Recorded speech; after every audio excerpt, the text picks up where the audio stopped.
hot topic of the hour. Day 2 of Hunter Biden's gun trial set to begin at 9 a.m. this morning in Delaware. The prosecution will go first with opening statements, followed by Hunter Biden's defense team. Prosecutors will call their first witness, FBI Special Agent Erica Jensen. She's expected to introduce several pieces of evidence, including some of Hunter Biden's text messages and excerpts from his 2021 memoir, where he details his history with addiction. Now, many jurors say that they know someone who has been or is currently experiencing substance abuse or addiction. But here's the surprising part of yesterday. First Lady Jill Biden and her daughter Ashley Biden making an unexpected appearance in the courtroom yesterday as jury selection was underway.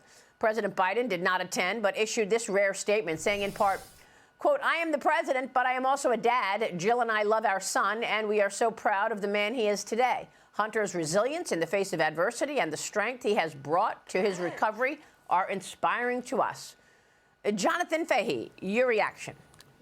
Yeah, it was kind of interesting with Joe Biden, and he made some other statement about how he doesn't comment on pending federal cases or something like that, even though he's commented on the Donald Trump cases.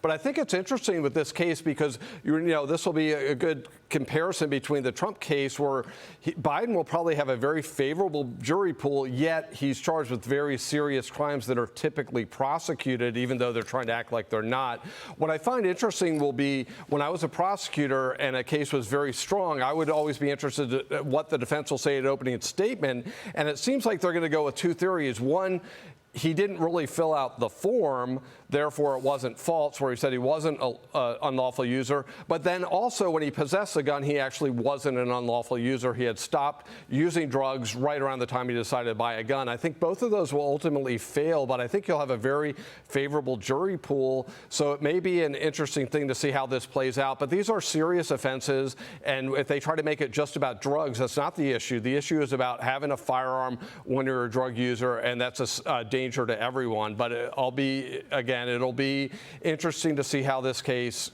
plays out in comparison to Trump and also the media reaction to it.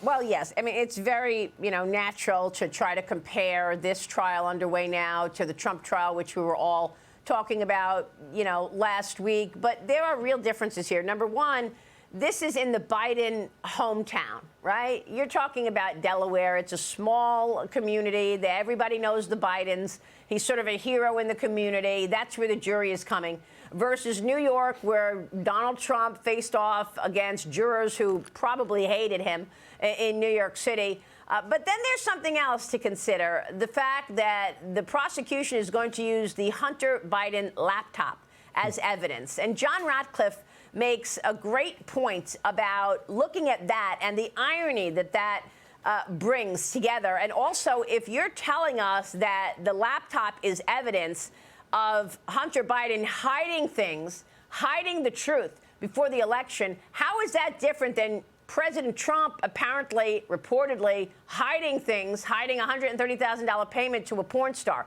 Here's John Ratcliffe, former DNI, with me on Sunday.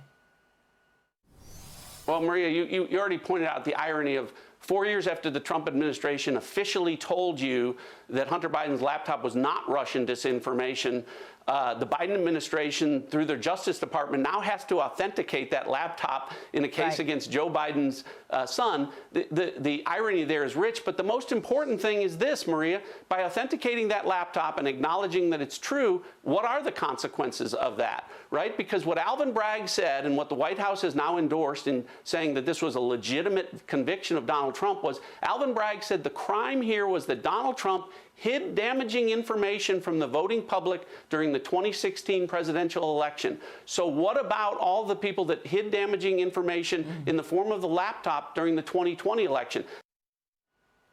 So what about that, Jonathan? You're a lawyer, a former prosecutor.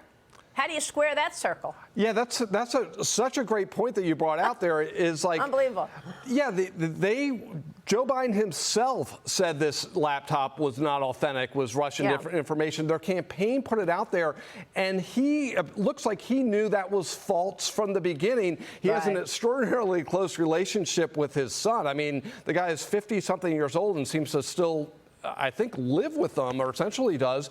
And yet they were putting this out there to deceive the American people when they knew what they were doing was putting out misinformation and false information, and the media basically fell in line with them. It's really disgraceful. And you look at the polls that voters after the election said if they knew that this information was true, it may have changed their vote, and that could have changed the election. We don't really know. That's just speculation. But it's really concerning that we have this Alvin Bragg, whatever you want to call that thing that's went on in New York.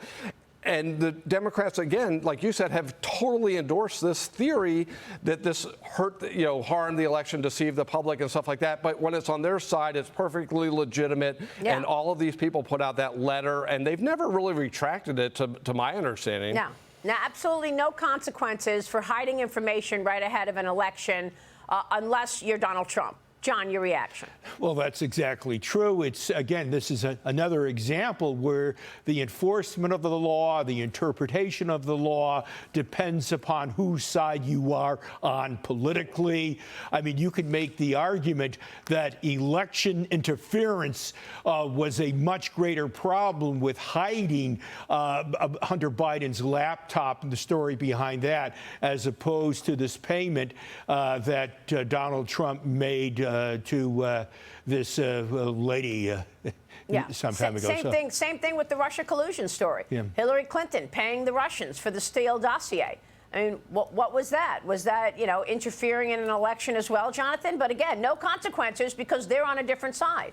Yeah, exactly. And that was, as you mentioned, they listed that as a legal expense in the Clinton campaign. So, not only there's no consequences, no one even talks about it.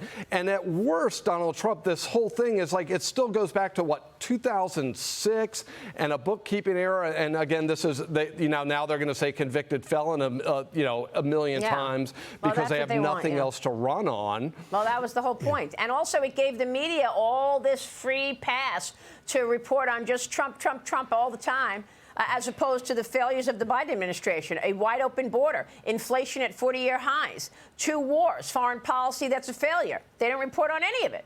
Not a word.